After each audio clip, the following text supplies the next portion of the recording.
Recorded live from the Roberts Family Traveling Studios. It's the Sam Roberts Show.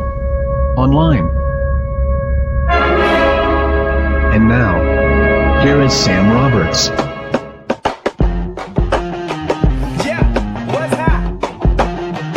Hot, and what's low? Hey, what's up? Who? What's happening? Hey, it's B.O. Well, if you're looking for... Yes, where we are. Yes, in my living room. It's the Sam Roberts Show online. You knew that because you downloaded it. I'm Sam Roberts. You knew that because you downloaded it.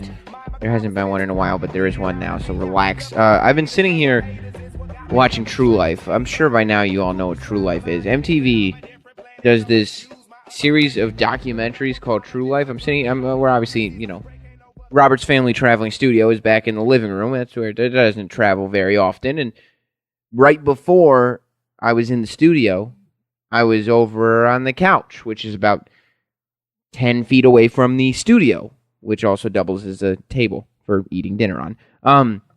So I was sitting there and I was watching True Life, which is basically MTV does a series of documentaries, and they've been doing it for years.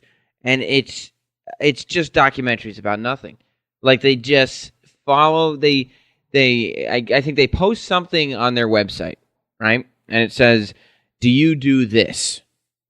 And then they wait for people to say yes and email them. And then it's basically people who are looking to be on TV, but for no reason. Like they just want to be on TV. They don't have anything to say specifically. It's just the idea of being on television is appealing to them. So they're willing to let MTV follow them around and document whatever it is that they're doing with their lives, which is usually nothing. Like, today it was True Life, I'm uncomfortable with my new body, which is just as convoluted as you can get. But they've done True Lives about everything. Like before there was a Jersey Shore, the whole thing started with True Life, I'm spending my summer on the Jersey Shore. And that was it. It was a documentary, quote unquote, about spending your summer on the Jersey Shore. It was the Jersey Shore. It's all it was. But they called it a documentary. I don't know why. It's an hour long. But Jersey Shore is an hour long because it wasn't episodic. I guess it becomes a documentary. It wasn't exactly educational. It's just dumb TV that you can sit there watching and not have to worry about anything. But they do True Lives about everything. Everything. There's no reason. Like usually when you have a documentary, what you're doing is you're exploring a topic or answering a question that people are looking for the answer to. You're looking or you're looking at a topic that people are interested in and would like to find out more about. Let's get to the bottom of this. Here's what I want to find out about that.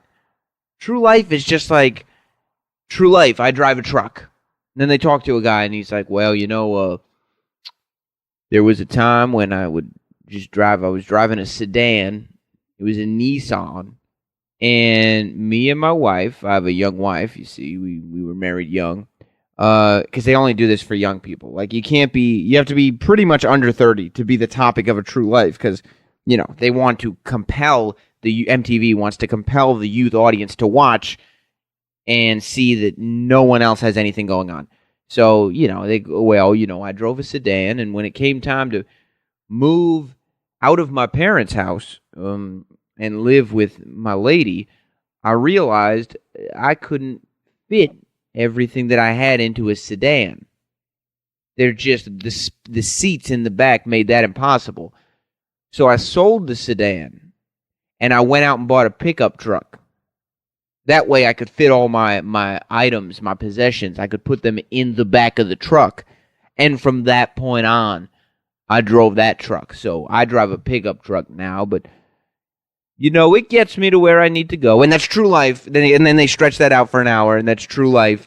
I drive a pickup truck. There's True Life. I'm out of vegetables. Oh, my God, I was making dinner, and I realized I'm out of vegetables. I got to go to the grocery store. What do you mean, no Brussels sprouts? That's what I was counting on.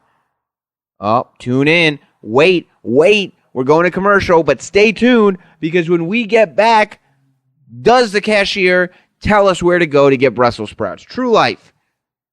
I need Brussels sprouts for dinner. But what I was watching was, this True Life, I'm uncomfortable with my new body. And they were going to it's True Life. I'm doing a podcast about nothing. I'd sit here and I talk into a microphone for 30 to 40 minutes, and I wonder why nobody downloads it. That's my true life. You can follow me around as I try to think of something to say and just sit in front of a mic and do it. That's true life. True life. I'm Sam Roberts. What happened was I'm watching this show, and I guess the idea is that it's fat people who are now skinny, and they are having a hard time adjusting. So there's this one guy who had what's called a lap band put on him. And I guess it's where they put a band around your stomach, and then they pump it full with some kind of liquid, the band itself, to make it thicker and actually makes your stomach smaller so you can't eat. Like you physically can't eat. So this guy, he lost 250 pounds, and he's a mess. He's this, I don't know, he looks like he's a 20-year-old kid, and he's just a wreck because he's got the fat guy mentality still of being insecure. And he has to wear, he looks like Christina Ricci in Now and Then when she was wrapping her breasts. Yes, Now and Then reference.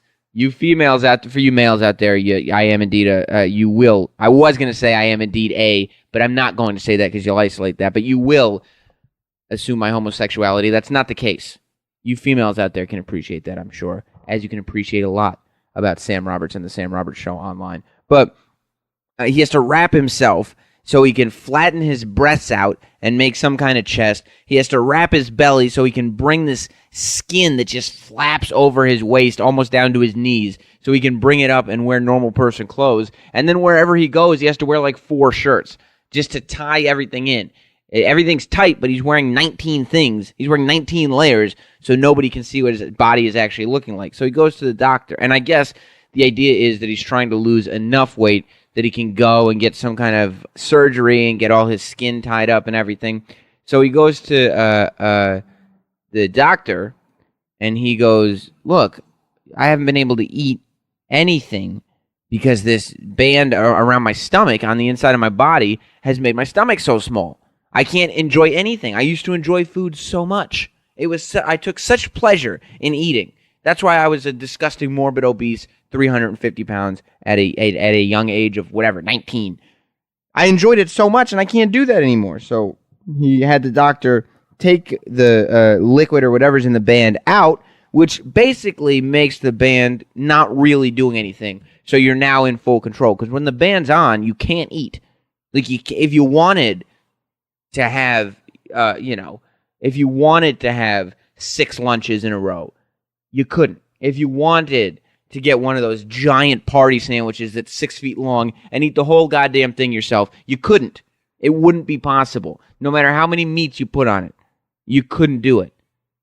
You couldn't even eat 16 pounds of salad. And salad's so good for you, you couldn't do it because they've shrunk your stomach up so much. So he got this band, I guess, it's like, think about it, it's like it deflated pretty much. You know what I mean? Like when you're in the pool and you're on those inflatable inner tubes, he got it deflated so he could do whatever he wants because now he could be in control of himself like a human being. So now he can live life as a human, and he goes to a diner, this guy on this show, and he gets a meal. And he goes, this is the first meal I've had in whatever it is, 2 years since I first got the surgery. And he eats this meal, and it's like a wrap, and he gets fries or something. I don't know. It's fine. And he's like, oh, this is great. Oh, I'm going to throw up. And he goes and he throws up and he goes, I don't know. I couldn't keep the salad down. He eats the wrap and the fries and everything, and he has a salad on the side. The salad his body rejects. His body is so used to the disgusting filth that he puts into it that it rejects salad. Oh, what's this green stuff? Anything green, I expel. You cannot put anything green in here. This is your body. What are you trying to do? Treat it like a temple? It's a gutter. It's a wasteland. Don't pretty it up. Get this green stuff out of here.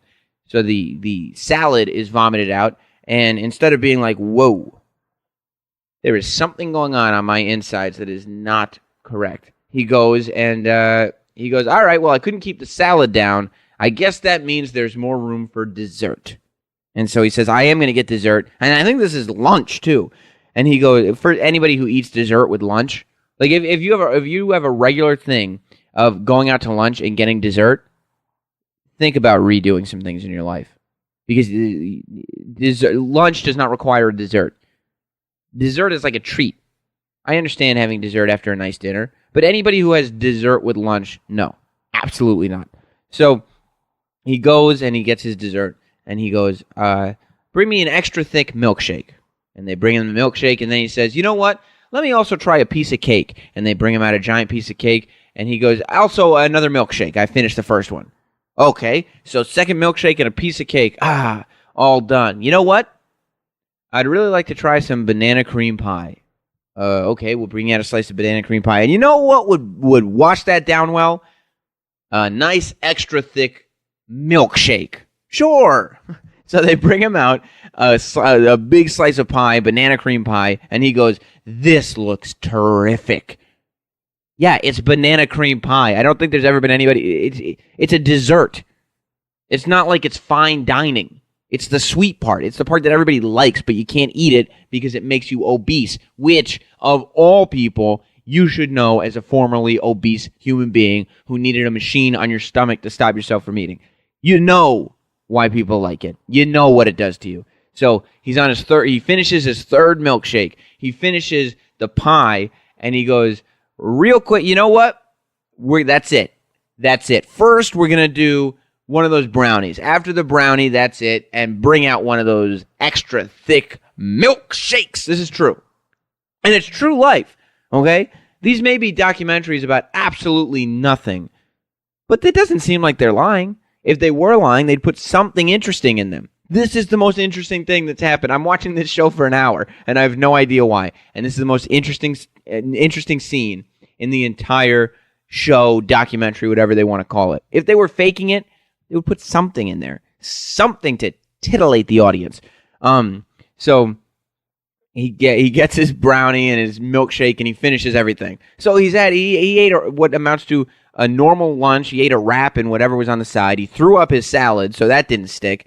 No roughage in his diet whatsoever. And then he finished it off with a simple dessert of a piece of cake, a piece of pie, a brownie, and 4 milkshakes. And then he's leaving. He's leaving the restaurant.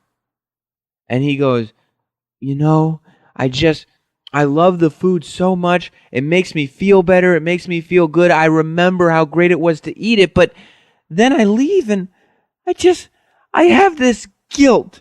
I don't know why I associate this guilt with it, but I leave and I have all this guilt about what I just ate.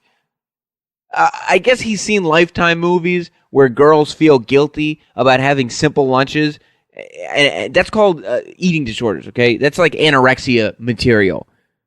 If you eat 16 pieces of pie and 19 milkshakes as well as lunch, and that's your meal, you should feel horrible about yourself. You should feel guilty and realize you've completely lost control over yourself. This was hours after he went to a doctor and said, you know what?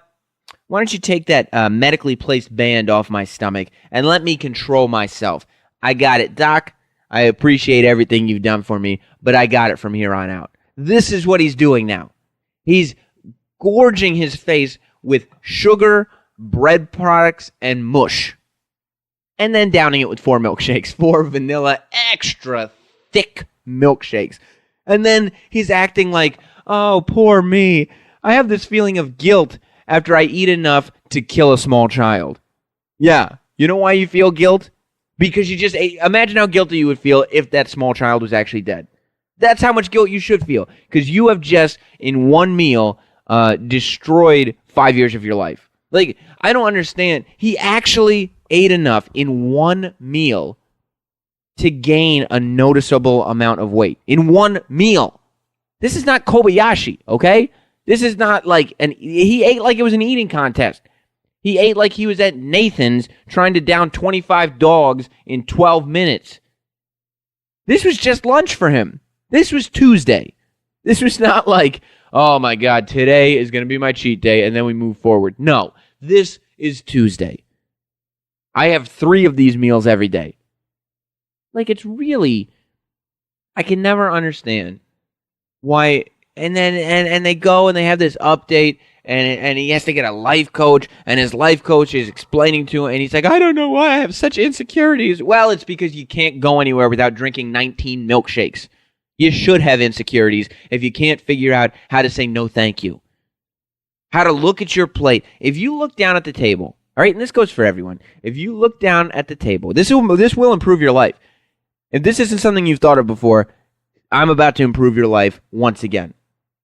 If you go out to eat and you look down at your table and you see an empty glass in front of you, and in that empty glass are remnants of an extra thick vanilla milkshake, there is no excuse for ordering another. There are no refills on milkshakes. It's not a beverage.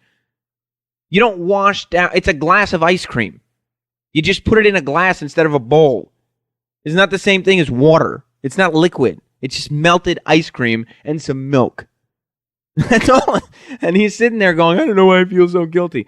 Like, I find it very frustrating when people can't get to the point where they're looking at what they're doing and something simple as food and saying, I shouldn't be doing this. This is why I'm fat. This is why I'm fat. This is why I'm fat. Because I had 4 milkshakes. Because I had a pie. This is why I'm fat. And then I had some cake. And then I had a brownie. And this is a true story. This is why. You're fat. Any human being, like, I don't know if, like, this kid thought he was special and that simple laws of nature and what different foods do to your body don't apply to him. But, like, when I was like 26, 25, say 25, 24, 25, I kind of realized that the t-shirts I was wearing were becoming a little tighter than they used to be, and not like in a way, oh, I'm starting to bulk up, like in a not so good way. Like the very top and very bottom of my torso were filling out the t-shirts more than the middle. And that was fat collecting. And I started to look at photos and videos of myself, and I said, wait a minute. Are my t-shirts kind of clinging to my breasts a little bit? Is that a 13-year-old girl in that? No, that's me. Now the hair is going to throw me off at first, but it's those prepubescent, perky breasts that I see poking out of that yellow American Apparel t-shirt. That's what it is. And I realized, oh my God, that's metabolism catching up to me. And I immediately said, okay, what's the problem? And I thought about what's my daily intake. And I said, oh, I know. How about maybe 6 Pepsis a day is not something I can do anymore? How about I'm out of the phase in my life where 6 Pepsis a day is at all a feasible thing for me to maintain any sort of health, any sort of physical health. How about that? And you know what I did? I didn't say, oh, I don't know. I kept drinking all the Pepsis and had no idea why I felt so guilty, because I was making myself fat and killing myself. That's why I would have felt guilty. You know what I did? I stopped drinking soda. I stopped eating, and not all together, but now I'll have maybe 3 sodas every 2 weeks. I was literally drinking 5 to 6 sodas a day. I cut that out. You know what I mean? I cut out, just random snacks. I stopped eating out of boredom, and I started being a little more active. I started doing a little running here and there. I started doing some push-ups here and there. And I'm not trying to get big. I'm not trying to get muscular. I'm just trying to not look like I'm a blossoming young girl when I wear a t-shirt in the summer. Is that too much to ask? Skinny fat is one of the worst fats you can be, because fat people look at skinny fat and they say, look at this idiot. He has the genetics to be a skinny person, but he can't pull it off. What's wrong with him? And I know that if I was a fat guy who's just genetically there, like I try and I can't get skinny, this kid has the genetics, but he can't get the Dr. Pepper can off his greasy lips for long enough to lose a little weight. You know what I mean? Like, if I was a fat guy, that's what I would think. So immediately I say, okay, time for me to cut it all out. Like, I don't know why it's so difficult for some people to realize the things that they're putting in their body are hurting their body. Now, if you're okay with the consequences, do it up. If you don't mind being a fat guy, please get your 4 milkshakes. Why not follow up a piece of cake with a piece of pie? You know what I mean? If you see banana cream pie and you see a brownie, have both. But don't be like, I don't know why I feel so guilty. I don't want to be fat. I don't know. Because you ate all the desserts in the room. That's why all that's happening. But for some reason, I don't know if it's a matter of taking personal responsibility. I don't know what it is. But every person, if I could, to me, and I'm only 28 years old, so I don't know everything. There's a lot I don't know. I mean, I wouldn't trust me if I were you either. But to me, it seems like if everybody could just work on one quality, and that's being self-aware, it would solve a lot of problems. If you could just be self-aware enough to realize why you're feeling the way you're feeling, you could change your behaviors. But it's difficult, and people don't want to do the difficult thing. Like this guy, he's talking to a life coach, and his life coach is this guy on True Life that we're talking about. And his life coach is really breaking stuff down. And he doesn't want to have the conversation. He leaves the room and he runs off and cries somewhere. Okay, fine, then get fat. Go kill yourself then. I don't mean literally hang yourself. I mean through eating and non-exercise. Go take your flaps of skin and fly off to some 24-hour all-you-can-eat buffet and leave me out of it. Because I've told you the keys. I've told you what you can do. Just pay attention. I wish I was watching True Life, I Drive a Truck. It would have been so much simpler. But instead, I had this guy agitating me. The reason I'm sitting on the couch is because and watching nonsense on television is because my bride-to-be, and Jess, is off at her bachelor party this evening. Now, I mean, that's why there hasn't been a show online in a while. I've been doing everything I can to fight off exhaustion. You have to understand.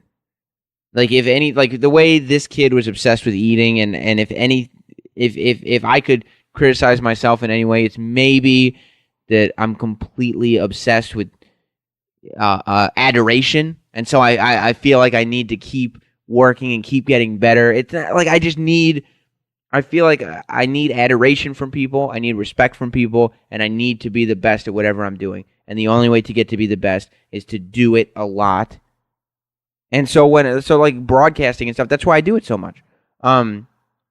But that's why like I most podcasters, okay, don't spend hours a day also on radio and then come home and try to muster up enough creative energy to do a show. Like, I know this sounds like nonsense, these podcasts that I do, but I'm actually thinking about what do I want to talk about with the audience. Like, I actually think about you as an audience. People say to me, well, you're just talking to yourself, and I honestly don't feel that way. I don't need other people in the room all the time. I feel like I'm talking to the audience. It's psychotic, it's strange, and you know what it is? It's putting myself on a pedestal, standing up on a soapbox, and living out my delusions of grandeur. Because I just feel like people actually want to hear this. I don't know. If you do, download it. Tell your friends about it. I'd appreciate it. But that's what I'm saying. So I come home and I'm doing, I'm waking up at 3:45. I'm doing Opie and Anthony. I'm hosting the after show. I'm recording interviews throughout the week for the Sunday show that I do. I'm doing stuff with Who Kid, random points during the week. Like, my days are exhausting. And then on Sundays, I do the live show on the Opie and Anthony channel on Sirius XM, the Sam Roberts Show, from 4 p.m. to 6 p.m., which is exhausting. It honestly is. I mean, the creative energy that's expelled doing these shows it gets to be exhausting. And then at the same time, as I said, Jess, my fiance, is at her bachelor party because we're planning a wedding. And so, I'm coming home, and it's not like I'm just laying down. Jess is asking me about invitations, and I'm trying to get people to RSVP and looking at the DJ and doing this and doing that. So I'm also planning a wedding. And I appreciate that I wrote on Twitter, that I'm going to try to get a podcast up soon, which I obviously have. That's self-reflexive.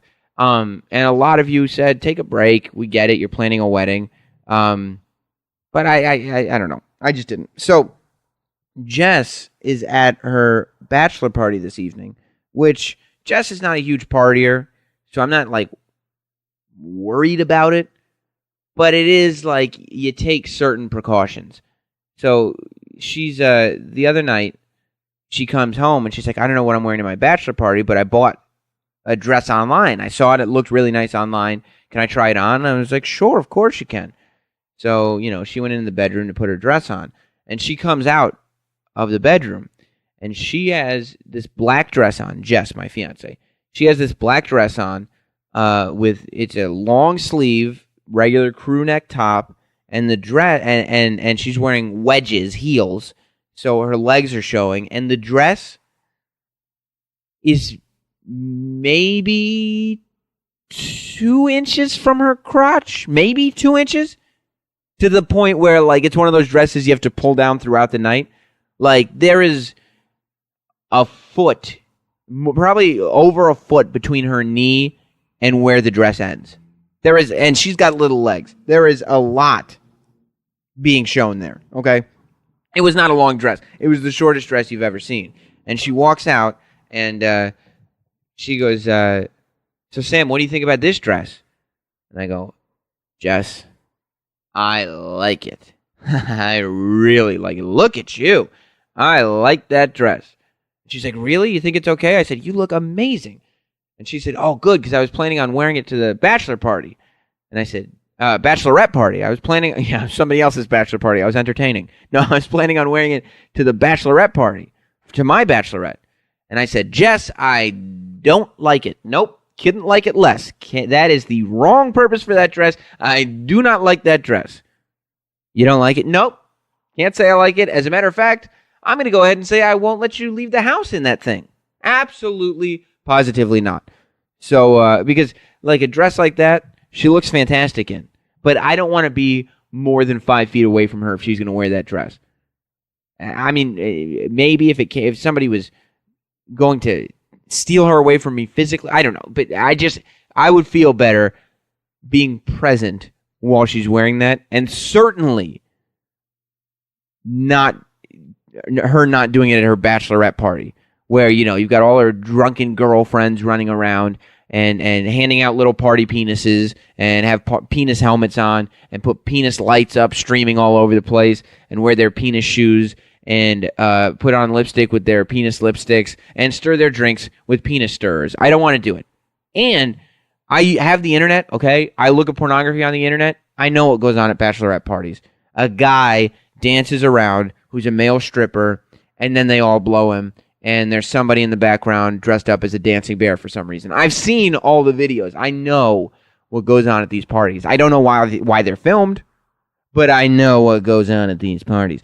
So I said, no way. So she ended up wearing something else. Then she described the party to me, and she goes, yeah, we're going to this thing. It's like theater, but it's in the city, and it's in a building, and it's basically interactive theater where you can go from room to room, and there's actors, and they're acting out the story of Macbeth or whatever play it was. And but you're not sitting watching. You're actually going from room to room, and they're acting it out around you, and it's an experience, and blah, blah, blah. So it sounds great. That sounds like a fun thing to do because I'm thinking, fantastic. That's safe. I love that. So we're eating dinner at the in-laws' house last night. We're eating dinner with her mother, and her mom's asking about what she's doing. And Jess starts describing what she described to me. But then she adds in this one little detail that she didn't mention when she pitched this thing to me, which was, yeah, and it's really fun, and a bunch of the actors are naked while it's going on, so you never know where they'll be. Excuse me? Well, they're naked. You never know where they'll be. I know where they won't be. I know where I wouldn't like them to be. I mean, I would, and this isn't even like stage theater, so you can't even assume it's just a bunch of naked gay guys running around. I would like to, at that point, I wanted to volunteer. Why don't I drive you girls? You girls need a chaperone? I could hang out. Jess, I know I come across as Mr. Machismo, Mr. Manly, but I could be one of the girls just like you. We'll have a blast. I'll go with you. No, I wasn't going to go with her. That's where she is now. I'm trying to tell myself that all male performers are gay. I consider myself a performer, and that's where I'm left confused. But I'll say all male actors who do theater, because she said this is like theater. Okay, male theater actors are gay, right? So it's just a bunch of gay guys running around, right? Right, Jess? Huh? Right? Well, I'll just be here in the Roberts family studio, traveling studio, in the living room. Thanks a lot for that, Jess. The other thing, real quick, that I wanted to talk about, yes, it is on my mind. But Jess is not a heavy drinker. She's not a party girl. I'm sure everything will be fine. And there is a possibility that her friend is going to be sleeping over here with her. Her female friend is going to be sleeping over at the apartment with her. I have graciously offered the bed to her and her friend because they don't. We've talked about Bruiser Brody before and what a misbehaving dumb cat he is. He's sitting up on the windowsill looking out the window. You'll never get out. You see out there, Bruiser Brody? You're never going to get to play there. Ever. You live on the 3rd floor. I dare you to jump. You're never getting it. Oh, you like the green grass? You like to feel the wind blow? Well, I hope you don't mind a window screen because you're never getting out there. He's singing the 5 Goes West song right now. Somewhere out there. Keep singing, Bruiser Brody. You're a dumb cat, and you're staying right here in the apartment. Jess doesn't trust him farther than she can throw him, and she's a very weak thrower. So, we don't let him sleep in the bedroom because he wakes Jess up and claws at her face, and he's a terrible, terrible cat. But, so her friend was going to sleep over, and we didn't want to put her on the couch because then the cat's probably going to claw at her face. So I said, you know what? Let me be a gentleman. I'll take the couch. You two sleep in the bedroom. Plus, all you men out there know exactly what I'm thinking. And if for some reason females can share a bed without any sexual connotation to it, but when men know, even when they're like, yeah, sure, my fiance can share the bed with her girlfriend who she's known since she was in 2nd grade, you're kind of thinking, and if there's any sort of sexual tension between the two of you, go ahead and explore. I'm not here to judge. If there's any sort of questions that you've always wondered about each other, if you fall into a place where you feel like exploring each other's bodies, go ahead. And that at that point, you just listen. You stay up all night listening just in case. And then I would just, kind of walk into the room. Oh, I forgot something in here. What are you girls doing? Of course, the actuality of it is they just go in there. They comment on the fact that I look like a little boy when I sleep. And then they get onto either side of the bed and fall asleep. That's what for some reason, in the head of a man, either one, girls, when they sleep together, will inevitably become lesbians. I guess that's because we as men are so afraid to sleep with each other because we also feel like there will be gay sex. That can't happen. There's too much gayness on this podcast this week. That won't happen. But we just feel like we can't share a bed because there's sex denoted with sharing a bed, whereas with females, it doesn't happen. So that's going to be another inevitable disappointment. Speaking of disappointments, last week or a couple weeks ago, I don't remember when it was, real quick, I want to talk about this. 30 Rock did their live show, which I think a couple other TV shows have done. ER did it. I don't remember who else. A couple TV shows have done live shows, but they did the 30 Rock sitcom, but they did it live, and the audience was there, and it wasn't live in front of the audience. It was literally, they broadcast it live. And I guess everybody was talking about Kim Kardashian. They had a few little cameos on this live show, and Kim Kardashian was one of them. People were saying she did really well. And then the next article said, Kim Kardashian is looking into getting into sitcoms. Kim Kardashian would like to star in a sitcom. Yeah, she'd like to, so why not give it to her? Well, this was, you should be able to hear it. This was Kim Kardashian's performance on the live episode of 30 Rock. You tell me what you think of it as a do you think this is the next big star, as a lot of the entertainment periodicals did? Kim Kardashian on the live 30 Rock. This was the whole thing. Wow, 2.5 million people just saw that. Now 14 million people just saw it. You're welcome. Oh, and also, I broke your toilet. Not there bad, it is. Kim. Not bad. Oh, see, there it is. Not bad, Kim. That was the entertainment report that came on after it. What do you mean not bad? The only reason it was not bad was because it didn't have the ability to be bad. Like, there wasn't anything done there where it could have been bad. There was nothing to it. It was kind of bad, too, because her last punchline, which was, I broke your toilet, she talked over the laughs, so nobody really picked up on it, and they just laughed at the word toilet. But now, all of a sudden, Kim Kardashian can be a sitcom star. I mean, I can't imagine the gall of somebody to just be like, yeah, now I want to star in a sitcom because I did 30 Rock. Well, you didn't do 30 Rock. You did a quick little cameo where you said toilet and people laughed because you're Kim Kardashian and you're hot. No, I'm going to star in a sitcom now. Like, people die to get on sitcoms. Like, to star in your own sitcom is a lifelong dream of these performers. And then Kim Kardashian comes and just says, I'd like to be on a sitcom, and it's actually a realistic possibility. And you know that. You know it is. I mean, can you honestly not tell me that you really think that networks are not now trying to find a spot where they can squeeze Kim Kardashian into her own sitcom based on that? Based on her coming on 30 Rock for 7 seconds to say a joke about a toilet. I can't, but I don't, a lot of people get jealous and they say, oh, I wish I was there. I can't even, I was at one point, but I'm not, there's no way you can be jealous. Can you imagine the lack of fulfillment in Kim Kardashian's life?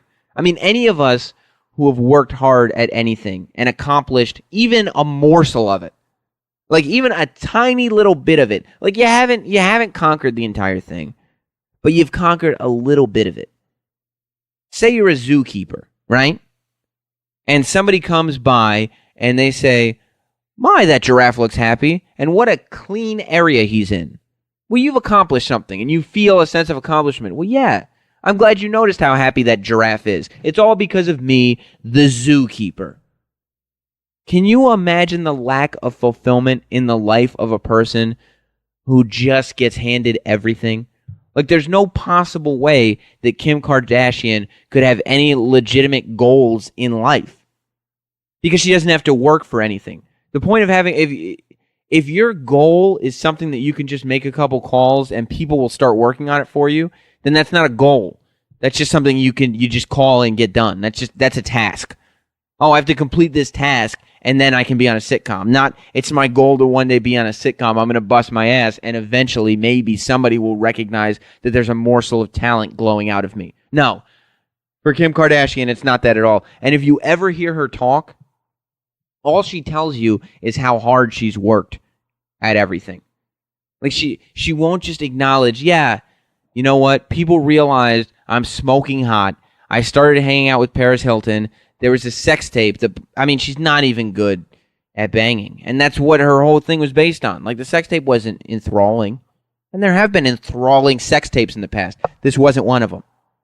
So, and now this, where she can just get handed a sitcom. Like, she's not somebody who works hard.